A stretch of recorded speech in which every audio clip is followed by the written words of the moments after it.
Muchas gracias al equipo de alabanza por conducirnos en ese momento de adoración a Dios. ¿Me escucháis bien? Sí, ¿no? Aquí con la mascarilla.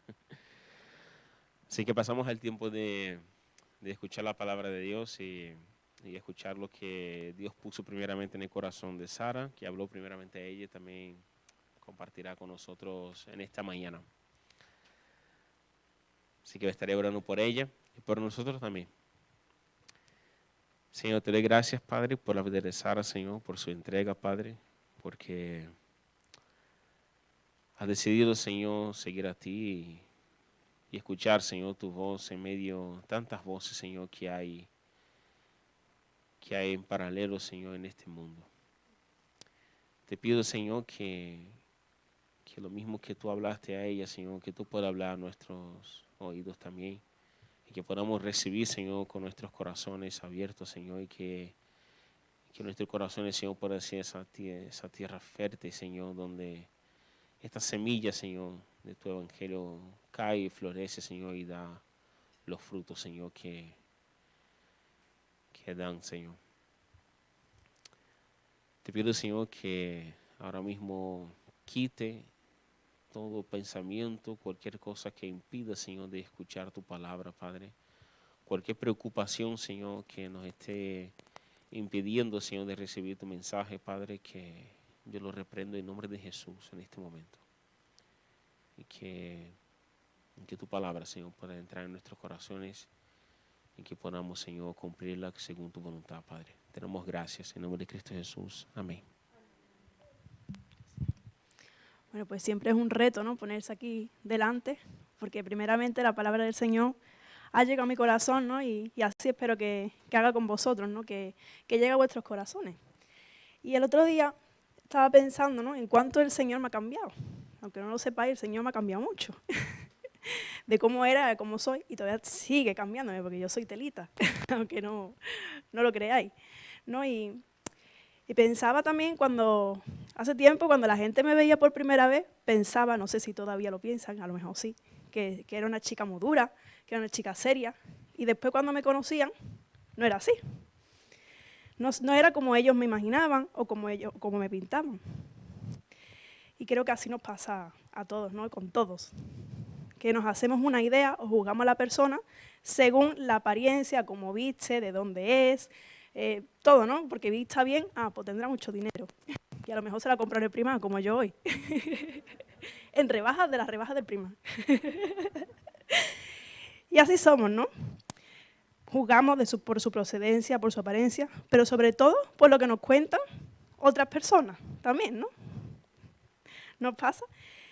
Y en otras ocasiones nos pasa totalmente al contrario, al revés. Idealizamos a las personas según lo que esperamos de ellas. También nos ha pasado. Lo entendemos, ¿no? Lo de idealizar, imaginarnos cómo es según lo que esperamos de ella. Y seguramente os ha pasado eso conmigo y con Emerson como pastores. Seguro, seguro, seguro, seguro, seguro. Seguramente os hemos defraudado, os defraudaremos y os vamos a defraudar en el futuro, en el presente y en el pasado, seguro. Porque quizá habéis puesto expectativas muy altas en nosotros, sobre nosotros, os esperabais algo de nosotros que no somos. Y cuando ya nos habéis conocido, ¡pum!, ya no somos tan guay, ¿no? Ya no somos tan buenos ni tan perfectos, ¿no? Pero es normal, ¿no? Y eso también pasa con las parejas. No pasa con las parejas que idealizamos a nuestra pareja en el principio o proyectamos en ella lo que esperamos que sea esa pareja. Pero cuando le conocemos, cuando convivimos con la pareja, ya no es tan guay tampoco. ¿Qué? Cuando convivimos ya no es tan ideal, ¿no? Ya esa fase de enamoramiento pasa. Y conocemos realmente quién es nuestra pareja. Ya no es lo que yo esperaba. ¿O no nos ha pasado? Ya no vas a la trasera del bate, lo deja todo sin recoger, deja los pelos en la bañera. Ya no es tan guay, ¿no? A que seguramente nos ha pasado, nos pasará y nos está pasando. Seguro. ¿Y por qué? Porque el ser humano siempre está juzgando. Yo juzgo, tú juzgas, todos juzgamos y todos nos juzgamos. Aunque luego cuando conozcamos a la persona ya no pensemos lo mismo, ¿no? Pero siempre de primera vista juzgamos. Y así reflexionaba que así mismo nos pasa con Dios. Así mismo juzgamos a Dios, nosotros juzgamos a Dios. Nuestra ignorancia nos hace idealizar quién es Dios. Nos creamos nuestras propias ideas de quién puede ser Dios y cómo debería actuar. ¿No nos ha pasado? A mí me ha pasado. Y cuando nos hace lo que esperamos de Él, ¿qué nos pasa?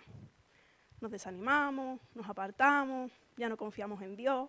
¿No nos ha pasado? A mí sí. Hay quien idealiza a Dios, que es todo amor, Dios es amor. ¿No es así? Con lo cual todo lo permite, todo, porque el amor todo lo soporta, ¿no? A todo el mundo tiene que perdonar, a todo el mundo perdona.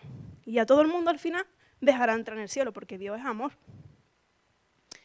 ¿Y cómo no va a dejar entrar a todo el mundo en el cielo si Dios es amor? Qué injusto es Dios. ¿No hay quien piensa así también? Hay quien idealiza a Dios de otra manera, como un Dios justiciero, el Dios de los ejércitos, el que condena, el que castiga, porque Dios es amor, pero también es fuego consumidor.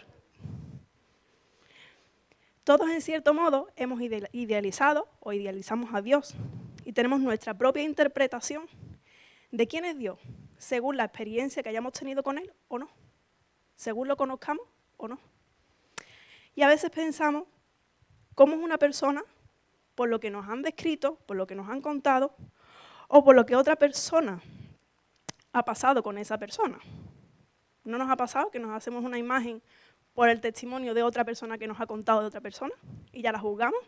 Pues así también nos pasa con Dios. Juzgamos o creemos que conocemos a Dios por lo que nos cuentan otros.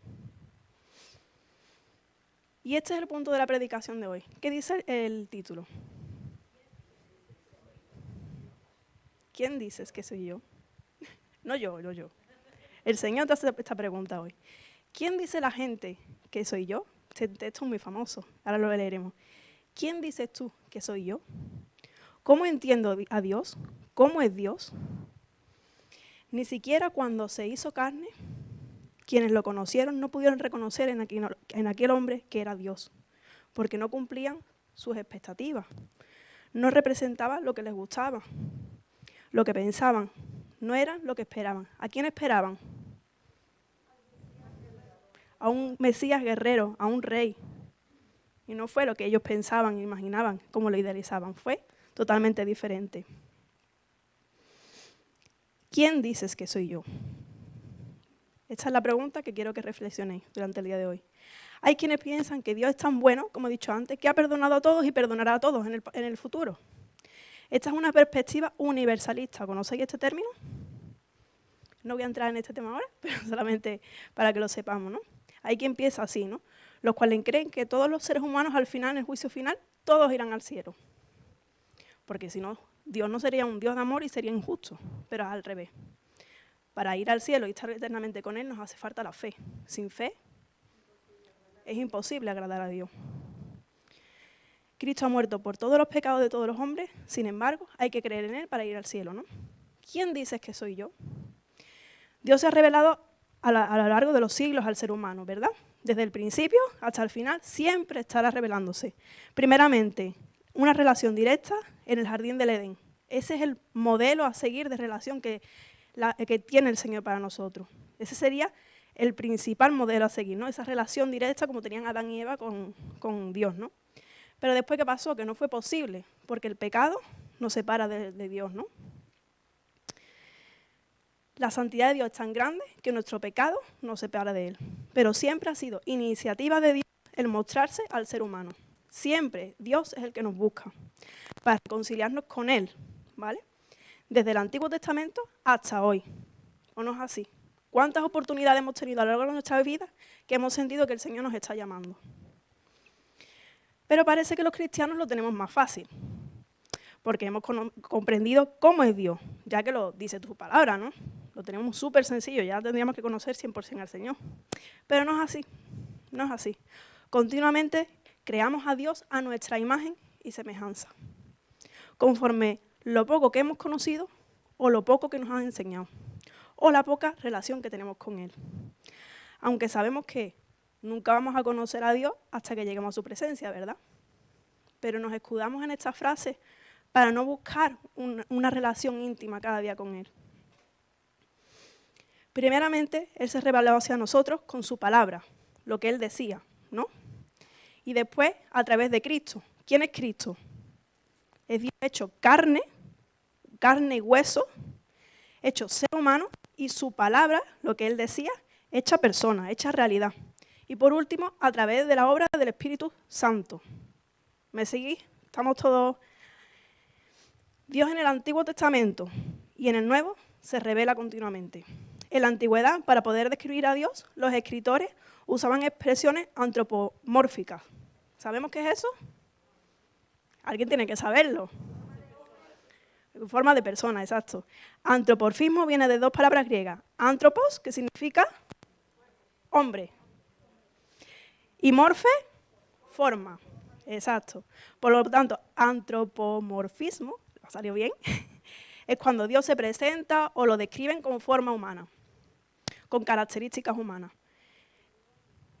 Y lo vemos a lo largo de la Biblia, ¿no?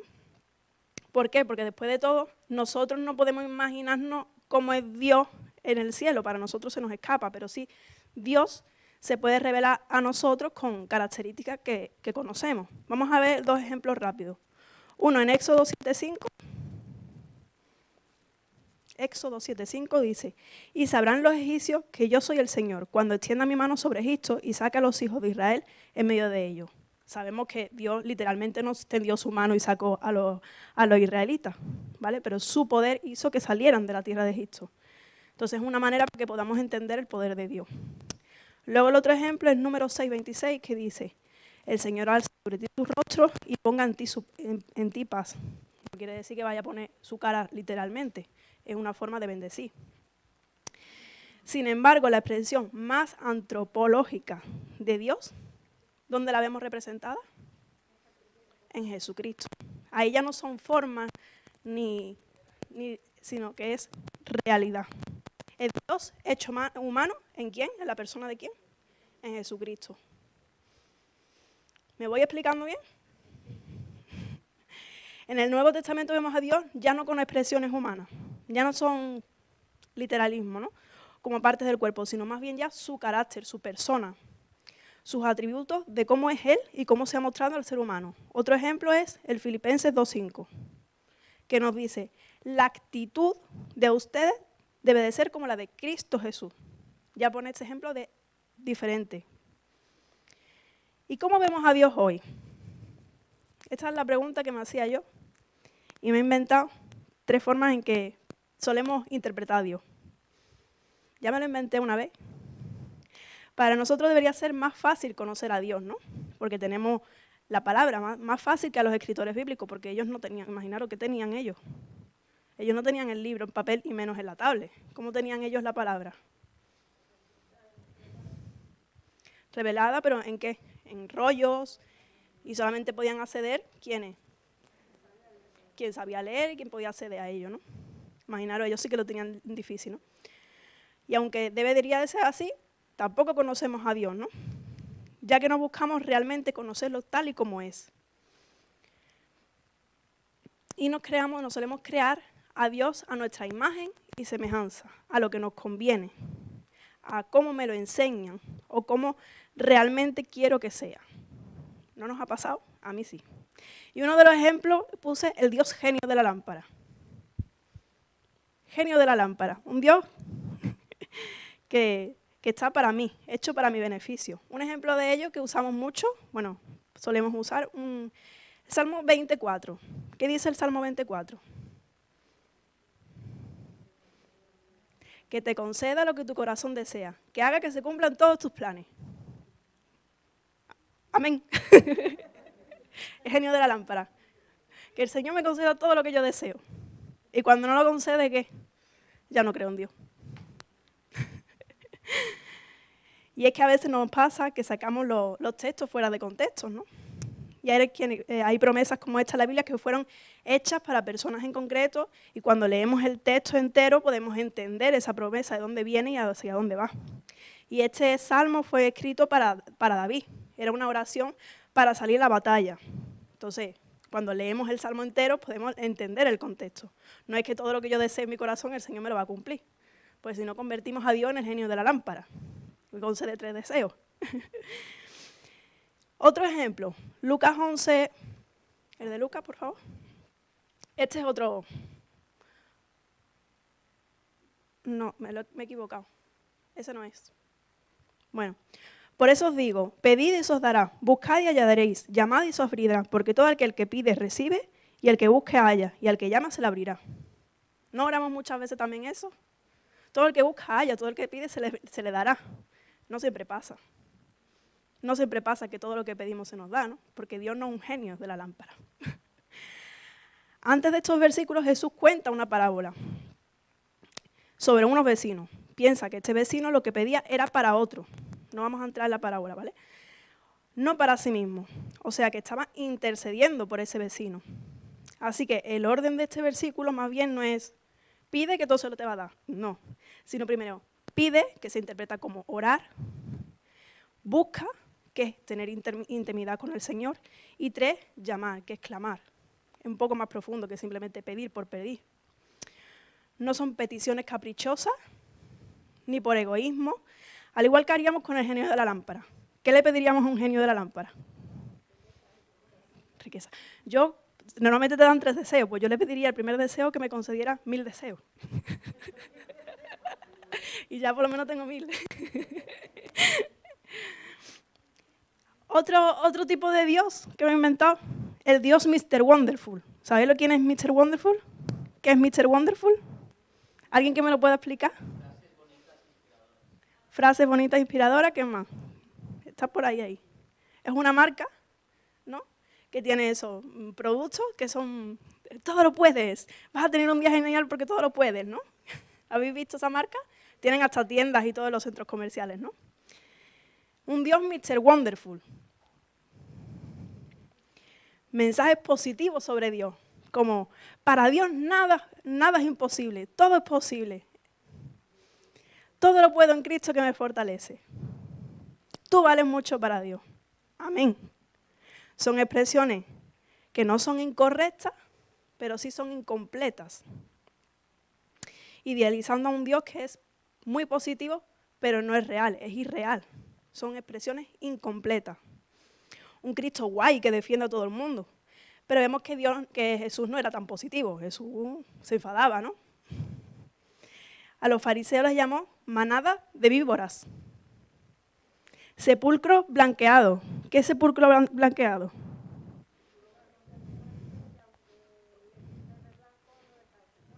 ¿Cómo?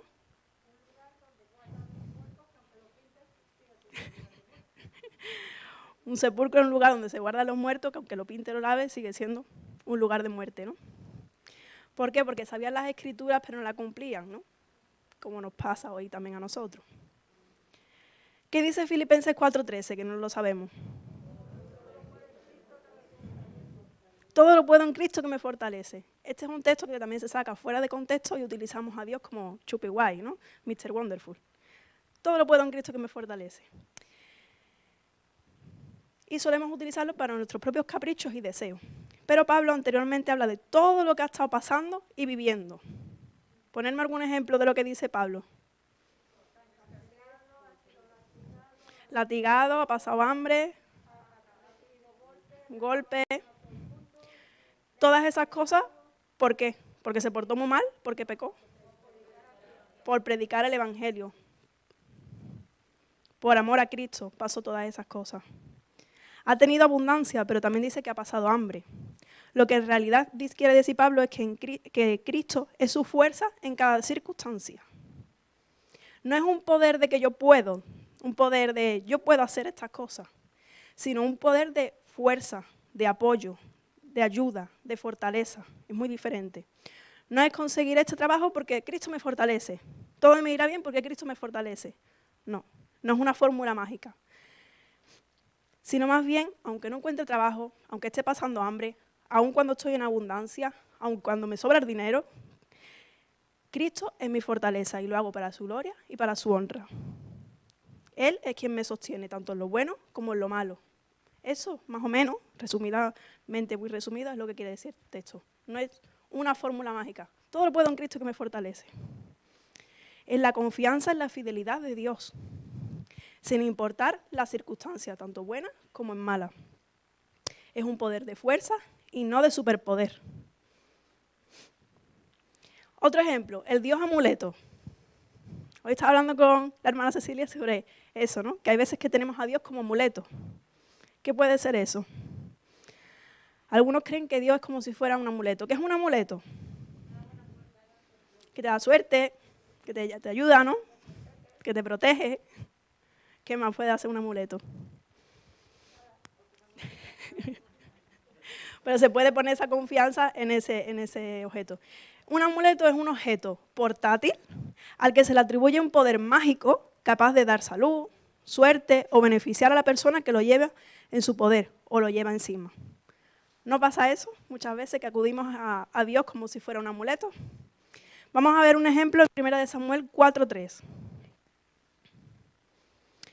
Cuando volvió el pueblo del campamento, los ancianos de Israel dijeron: ¿por qué nos ha herido hoy el Señor delante de los filisteos? Traigamos a nosotros de Silo el arca del pacto del Señor, para que viniendo entre nosotros nos salve de la mano de nuestros enemigos. Los israelitas en este momento usaron el arca de Dios como si fuera un amuleto, pensando que él estaba solamente en el arca. Lo encerraron solamente en el arca, ¿no? Nosotros muchas veces pensamos así. Pensamos que viniendo a la iglesia nos va a ayudar, pensando que viniendo al culto de oración, si voy al culto de oración, seguro que lo voy a superar. Es parte. Pero no podemos tratar a Dios como si fuera un amuleto, ¿no? No podemos encerrar al Señor en este espacio, ni en cosas que hagamos. O muchas veces pensamos, si no leo la Biblia hoy, el Señor no me va a bendecir. ¿No tenemos ese cargo de conciencia también? ¿Hasta qué punto el mensaje positivo hasta qué punto en el mensaje positivo Dios ha dejado de ser Dios a cambio de una espiritualidad fácil, vendible y sin compromiso? A veces tengo miedo de que estemos creyendo en el Dios que nos gustaría que fuese y no en el Dios que realmente es. Eso es lo que venía pensando. Jesús le preguntaba a sus discípulos en Lucas 9:18, ¿quién dice la gente que soy yo? Y más adelante le pregunta, ¿y ustedes? ¿Quién dicen que soy yo? Esa es la pregunta que quiero que os hagáis hoy. De esto se trata el camino cristiano y de esto se trata el cristianismo. El mensaje del Evangelio, el mensaje de Cristo Jesús. No seguimos ninguna idea, ninguna ideología, ningún pensamiento, ninguna opinión. Es imposible conocer a Dios sin conocer a Jesús. En Cristo, Dios nos mostró que Él es amor. En Jesús, Dios vino a nosotros. Dios me creó, Dios te creó, sabiendo que perdonarte y perdonarme le costaría la vida en la cruz. ¿Quién es Jesús? Antes o después nos llega el momento de preguntarnos esta pregunta. ¿Quién es Jesús para ti? Vamos a leer Mateo 16, del 13 al 20. Mateo 16, del 13 al 20. Aunque lo estaremos proyectando, sería bueno que traigáis vuestras Biblias, subrayéis, anotéis, porque eso hace que las predicaciones, los versículos vayamos memorizando y aprendiendo. Dice así Mateo 16, del 13 al 20. Al llegar a la región de Cesarea de Filipo, Jesús preguntó a sus discípulos, ¿quién dice la gente que es el Hijo del Hombre? Ellos dijeron, unos dicen que es Juan el Bautista, otro que es Elías y otro que es Jeremías o alguno de los profetas. Él les preguntó, ¿y ustedes? ¿Quién dice que soy yo? Simón Pedro respondió, tú eres el Cristo, el Hijo del Dios viviente. Entonces Jesús le dijo, bienaventurado eres, Simón, hijo de Jonás, porque no te lo reveló ningún mortal, sino mi Padre que está en los cielos. Esta pregunta despertó a los discípulos, quienes comenzaron a responder, ¿no?, de una forma inmediata. Algunos dicen que tú eres Juan el Bautista, otro Elías, y otro que eres alguno de los antiguos profetas que ha resucitado. Y Jesús hace esta pregunta a los discípulos porque ya había pasado mucho tiempo haciendo milagros y dándose a conocer para que la gente lo reconozca, no solo sus discípulos, sino la gente que lo seguía continuamente. Había pasado tiempo suficiente para que la gente no pudiera confundirle con otra persona.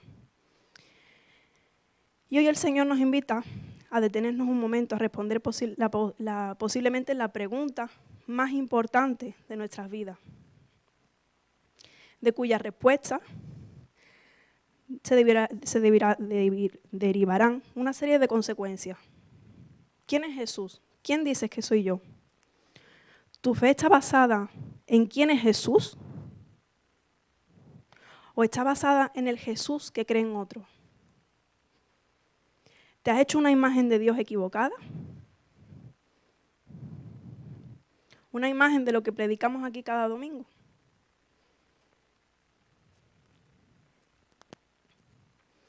Para los cristianos, el sentido de nuestras propias vidas lo señala la respuesta a esta pregunta. ¿Quién dices que soy yo? Puesto que hemos escogido ser reconocidos como cristianos. ¿Ser cristiano es ser seguidor de Cristo? ¿Quién es Cristo para ti?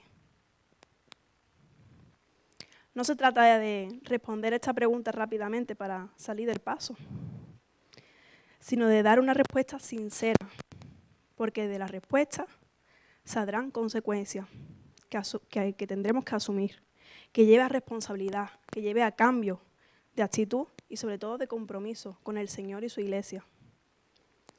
Y si hasta ahora no conoces a este Dios y tienes esa imagen de Dios, ¿no? Si no conoces a Jesús de Nazaret, te animo a que lo conozcas por tu cuenta, no solo a lo que predicamos aquí, sino que puedas vivir una experiencia real con este Jesús que cambia vidas y transforma. Conocer personalmente al gran yo soy, Rey de reyes, Señor de señores, con el Cristo de Dios, con el Mesías. Este es mi Dios, mi Señor, pero sobre todo es mi Salvador, que me salva cada día y que me perdona cada noche. Amén. Este es mi Dios, que es cercano, tan cercano que se hizo como yo, que se hizo bebé, que ha nacido, para que le podamos conocer, para que le puedas conocer por ti mismo o por ti misma, sin necesidad de nadie, sin necesidad de intermediario. Yo te animo que este tiempo de Navidad lea los evangelios. Pídele al Espíritu Santo.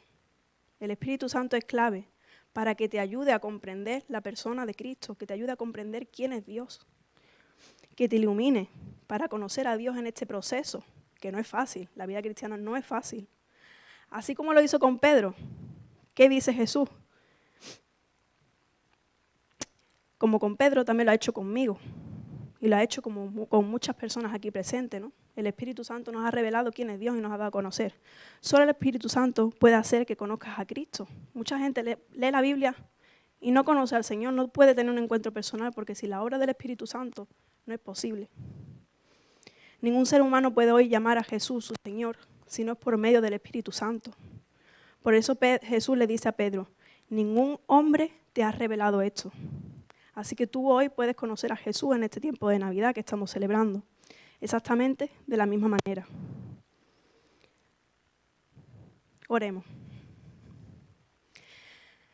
Bendito Dios y Padre, te damos muchísimas gracias, Señor, porque tú te has revelado a nosotros, Señor. De ti parte la iniciativa, Señor. Tengamos relación directa contigo, Padre. Te pedimos perdón porque te juzgamos y hacemos una imagen de ti que no es real, Señor. Te tratamos como un amuleto, como un genio, como algo que tú no eres, Señor. Y te pedimos perdón, Padre, porque esto es consecuencia de no buscarte, de no relacionarnos contigo y de no conocer tu palabra, Padre. Te pedimos, Señor, que tu Espíritu Santo, Señor, nos ilumine, Señor. Hable a nuestros corazones y pueda revelarnos, al igual que lo hiciste con Pedro, para que podamos conocerte, Señor. Te pedimos, Señor, que nos des mucha sabiduría para conocerte, Señor, porque somos testigos tuyos, Señor, y lo que nosotros digamos quién eres a otros, otros conocerán de ti, Señor. Padre, queremos conocerte en realidad como tú eres, Señor, y como nos cuentan o como nos enseñan, Señor. Queremos tener cada uno de los que estamos aquí, Señor, un encuentro personal contigo, Señor, que transforma vidas, Padre. Porque cuando tú tocas los corazones, Señor, no hay vuelta atrás, Señor. Te pedimos perdón por el tiempo que perdemos, Señor, y no aprovechamos, Señor. Nos ponemos en tus manos, Señor, como iglesia, Padre, y úsanos, Señor. En nombre de Cristo Jesús. Amén. Bueno, pues que el Señor os bendiga mucho esta semana. Recordad, leer la palabra, los evangelios, para que podamos seguir conociendo a este Dios realmente como es. Amén. Y bueno, nos vemos luego que vamos a estar haciendo la limpieza general. Que el Señor os bendiga grandemente.